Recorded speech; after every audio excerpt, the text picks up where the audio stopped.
Je bénirai l'Éternel en tout temps. Sa louange sera toujours dans ma bouche. Que mon âme se glorifie en l'Éternel. Exaltez avec moi l'Éternel, célébrons tous son saint nom. Todo céu mérite mon louange, todo céu mon adoration, todo céu qui m'honoré, moi lève ton nom, Yahweh, Yahweh, moi lève ton nom, Yahweh, Yahweh, todo céu mérite mon louange, todo céu mon adoration, todo céu qui m'honoré, moi lève ton nom, Yahweh, Yahweh, moi lève ton nom, Yahweh,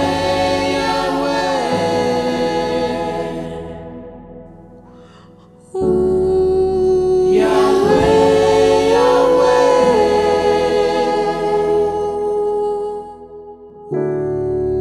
Yahweh,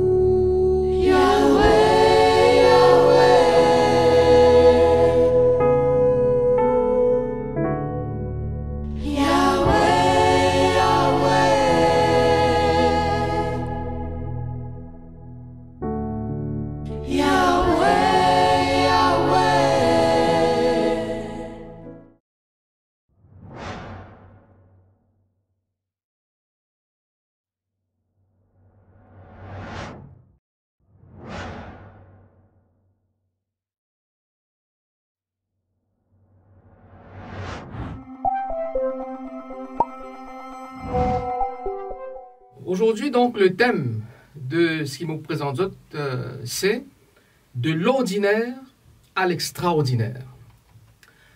Je te rappelle que Jésus-Christ, avant qu'il ait choisi son disciple, il passe toute la nuit en prière, selon Luc au chapitre 6, verset 12 et suivant. Et quand le jour pour apparaître, il peut choisir 12 hommes ordinaires, une personne qui les connaît pour abandonner, pour trahir lui, ben du monde qui n'a pas de faiblesse, mais n'empêche, il peut choisir les autres. Et vous faites un petit tour d'horizon avec les disciples. Vous prenez d'abord André. André, c'est un homme de réseau, un homme qui a beaucoup de camarades. Au départ, il était un disciple de Jean-Baptiste, mais quand Jean-Baptiste vous désigne Jésus-Christ comme étant le Messie, eh bien, André peut suivre de loin, et il parle trouve son frère, Simon, et il peut dire, tu connais, nous trouvons le Messie, et il apporte Simon donc à Jésus. Nous trouvons que dans les évangiles, André n'est pas toujours mentionné tout seul, il n'est pas un individualiste, mais il est un homme bien discret, mais cependant il est capable de travailler en équipe. Il y a une personne qui est intéressée avec les autres personnes, et très souvent, il apporte une personne à Jésus-Christ. Cependant, Simon lit un petit peu le contraire d'André. Simon lit toujours impulsif, dynamique, ardent, indépendant, extraverti. C'est très souvent l'homme qui parle un petit peu après qu'il y réfléchit. Et il a aussi sans doute des sauts d'humeur. Mais néanmoins, il poursuit le Christ. Et Simon lit de nature, il est plutôt un aventurier, il est un explorateur pour bon Dieu. Et puis nous gagnons les deux frères, Jean et Jacques, fils de Zébédée. Hein, et nous connaissons, appelle les fils de tonnerre. Papa tient un petit bourgade de pêcheurs, et je tiens une personne qui travaille avec eux. Et ces deux hommes, qui fait des autres fils de tonnerre, voilà qu'un jour, je tiens un caractère bien trempé, qui le Christ faisait traverse un endroit en Samarie, et qui, ben, Samaritain, pas trop accepté le passage. Et voilà qu'il est deux garçons, pour dire comme ça, avec le Christ, est-ce qu'il t'envie nous commande le feu du ciel pour consumer les Samaritains. Donc, c'est un petit peu ben, jeune, fougueux, et irréfléchi, immature. Et aussi, c'était aussi deux jeunes ambitieux, parce qu'ils nous trouvaient dans l'évangile de Matthieu, chapitre 20, chapitre 20, verset 21, que notre maman pouvait intercéder auprès de Jésus, pour demander qui est assise à la droite de Jésus et l'autre à la gauche dans son royaume. Après ces deux frères, nous arrivons avec Philippe, qui nous appelle Philippe de Bethsaïda. Donc, Bethsaïda est situé au nord de la Galilée, que tu as beaucoup de commerçants qui t'y traversaient. Et d'ailleurs, le mot Philippe, c'est un nom grec. Et Philippe, donc, il était bien en compagnie des gens. Et très souvent, dans ce même question, il soulève une perspective commerciale. Par exemple, il dit avec les autres comme ça, qui mène à nourrir la foule de 5000 personnes avec 5 pains et 2 poissons. Hein. Et nous trouvons donc qu'il y a une personne qui cherche une réponse claire et logique. Après cela, nous trouvons Barthélemy et Nathanaël. Bon, c'est la même personne, hein? Barthélemy ou Nathanaël, c'est la même personne. Et un jour, quand Philippe dit à Nathanaël suive le Christ, Nathanaël, c'est un homme de préjugés. Hein? Il connaît un petit peu Nazareth, qui jouait malheureusement, en ce temps-là, d'une mauvaise réputation. Et alors, Nathanaël peut dire, peut-il sortir quelque chose de bon de Nazareth? Mais malgré ça, il peut accepter Vin vers le Christ, et Jésus-Christ peut accepter, il peut dire, voici vraiment un Israélite dans lequel il n'y a pas de fraude.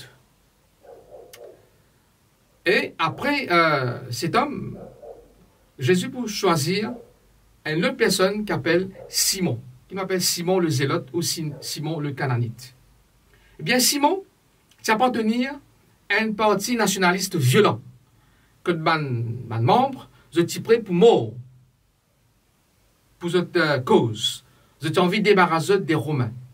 Au temps de Jésus, ban Zélote, je tiens recours à l'assassinat, au meurtre, je tiens un peu ban terroriste qui nous a de nos jours, je refuse de payer l'impôt et je refuse de soumettre à l'autorité de Rome. D'ailleurs, l'histoire témoigne qu'en l'année 73, eh bien, c'est ce même groupe qu'appelle ce groupe de Juifs qui se suicident en masse à Masada et jusqu'à aujourd'hui, donc, parle de ces hommes. Et malheureusement ou heureusement, donc, nous allons dire que Simon le Zélote, il fait partie de ce groupe, mais heureusement, il peut faire aussi partie du cercle des disciples. Maintenant que Jésus fin appelle Simon pour être ce disciple, il te paraît totalement illogique pour appeler Matthieu pour faire partie du cercle des disciples, parce que Matthieu, il est un collecteur d'impôts, veut dire qu'il est un collaborateur des Romains, et qu'il est détesté par les Zélotes, et à tel point qu'il, pas seulement par les Zélotes, mais par les Juifs en général, à tel point que quand un scribe, un pharisien, croise la route, un collecteur d'impôts, ils changent de trottoir, pour montrer que, même dans les synagogues, pas d'accepter les autres en tant que tels. Parce que, malheureusement, un collecteur d'impôts, il y a beaucoup de malhonnêteté, ils trop souvent extorquent de l'argent auprès du peuple, ils augmentent les recettes pour eux-mêmes. Et alors, quand le Christ peut dire à Matthieu, suis-moi, c'est vrai que Matthieu quitte tout pour suivre le Christ, mais le fait qu'il y ait un collecteur d'impôts et un zélote ensemble, et qui en général, il tient un duo improbable, ils détestent l'un et l'autre, nous sommes capables de dire que Simon, le zélote, il est capable de poignarder Matthieu, s'il n'est pas fait partie du cercle des disciples. Et puis finalement, nous trouvons aussi Jacques, fils d'Alphée, donc il y a Jacques et Jude, donc c'est le père et le fils. Nous trouvons autres noms parmi le cercle des disciples, mais je représente ce qu'on appelle la minorité silencieuse. Hein, je parti mettre de l'avant, et je fais partie donc de ceux-là qui fait partie du groupe mais sans faire tant d'autres la voix. Ainsi, on arrive avec Thomas, Thomas l'incrédule, Thomas le sceptique, et Thomas, à chaque fois, donc, il fait une investigation, il est un petit peu comme un universitaire, il n'est pas accepté d'emblée les paroles des autres, il n'est pas à l'aise avec une réponse facile, il est content, explore une option, et c'est ce même Thomas qui peut dire, si il pas trouve les marques de clous dans les mains de Jésus, il n'est pas pour accepter, et dans ce côté, il n'est pas pour croire en lui.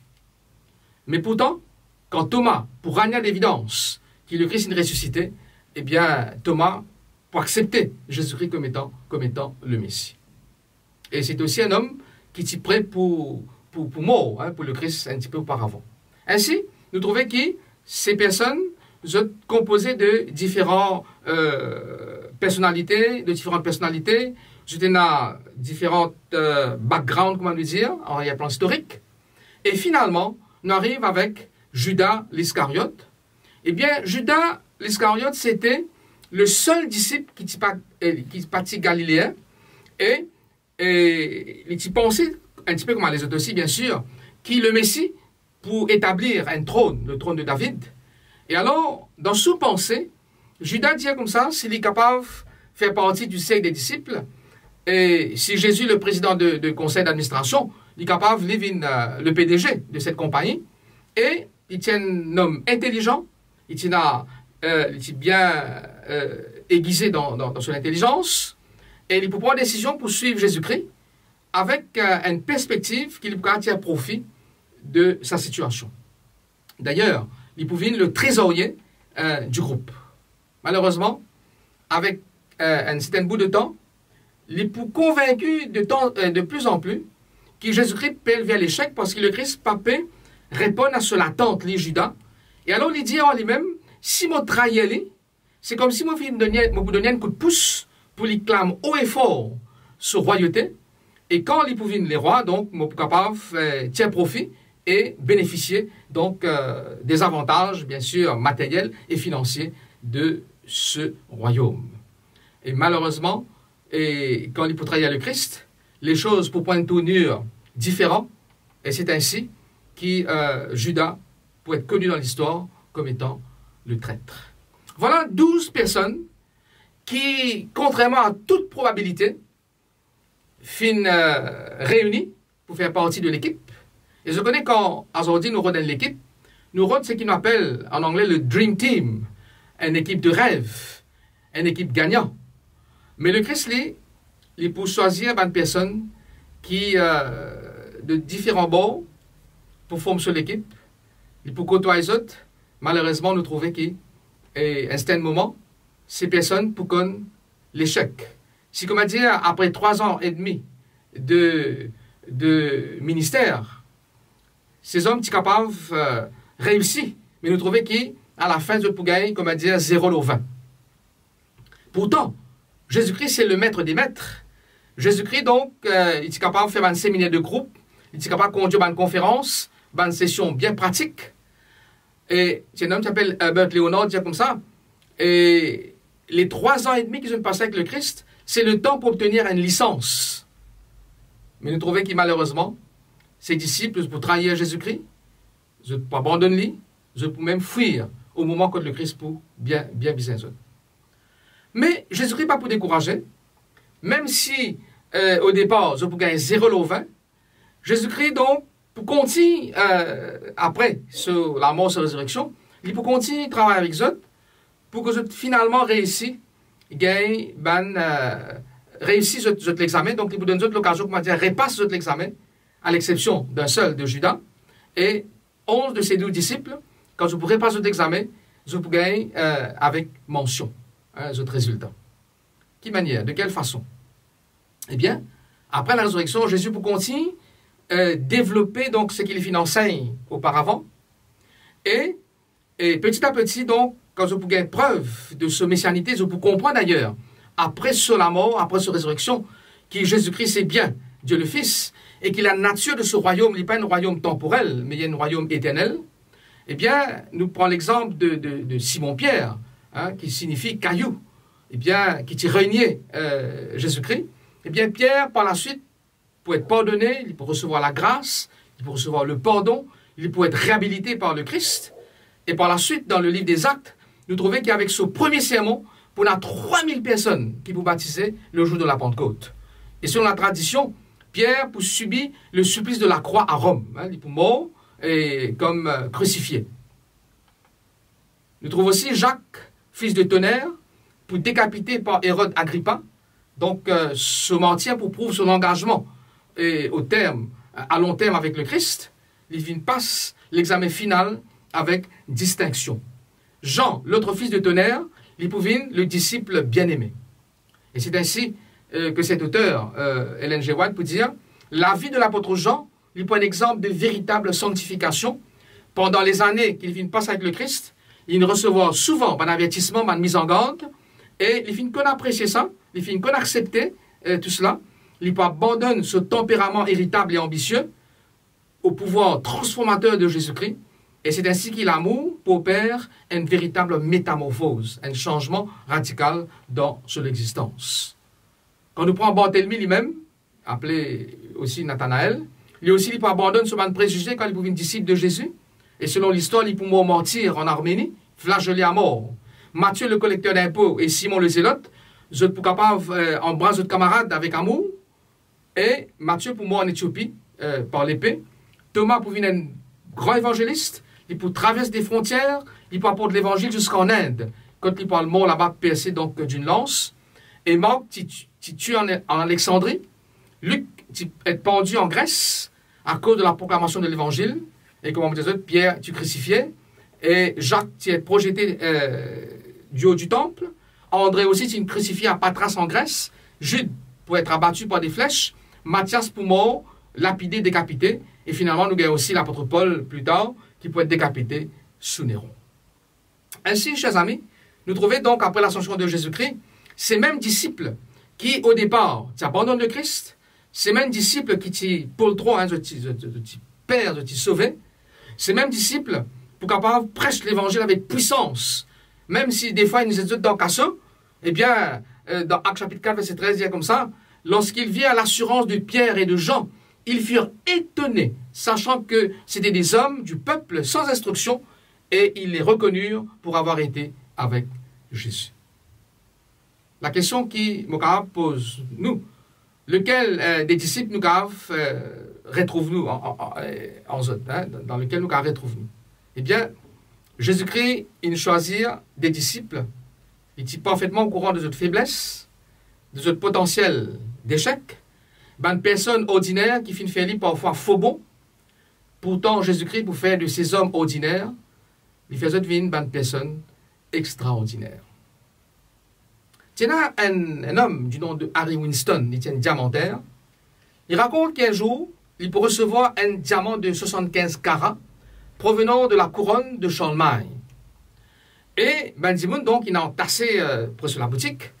Je pensais qu'il y a un diamant de telle valeur. Eh bien, sûrement, il peut être livré dans un coffret précieux et coûteux.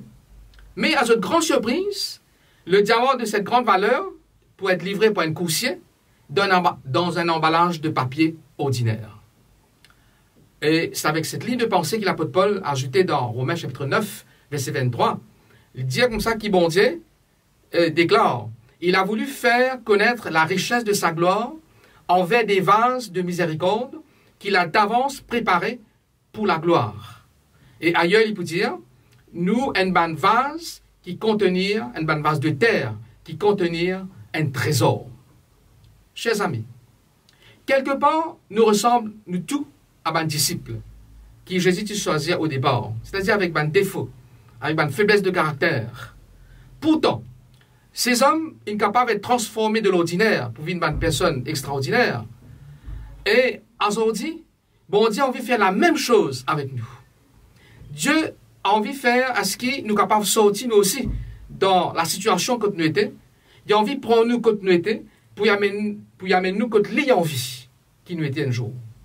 Peut-être qu'au jeu des uns et des autres, nous un petit peu comme ce papier d'emballage ordinaire ou comme un vase ordinaire. Mais Dieu a envie de faire nous une vase d'honneur, une vase de miséricorde, une vase qui va contenir un trésor inestimable pour les autres. pour faire du bien aux autres. Vin une personne extraordinaire pour la gloire de son nom et pour le bien de nos semblables. Cher ami, est-ce qu'il t'a envie d'être un disciple de Jésus pour capable de connaître une transformation radicale chaque jour dans ton existence? Est-ce qu'il t'a envie de te léguer à Jésus pour qu'il est capable de créer un itinéraire de vie et il parcourir avec toi vers une destination éternelle? Est-ce qu'il t'a envie de sortir de l'ordinaire pour passer à l'extraordinaire en acceptant le Christ dans ta vie comme ton sauveur et ton Seigneur? La balle est dans ton camp et le choix y appartenait à toi aujourd'hui. Car accepter le Christ, c'est recevoir le don de la vie éternelle. Parce que les Saintes Écritures disent nous, celui qui a le Fils a la vie. Mon souhait pour toi ce matin, c'est qu'il te fait le bon choix. C'est une question de vie ou de mort. Car ta destinée éternelle en dépend. Pensez-y.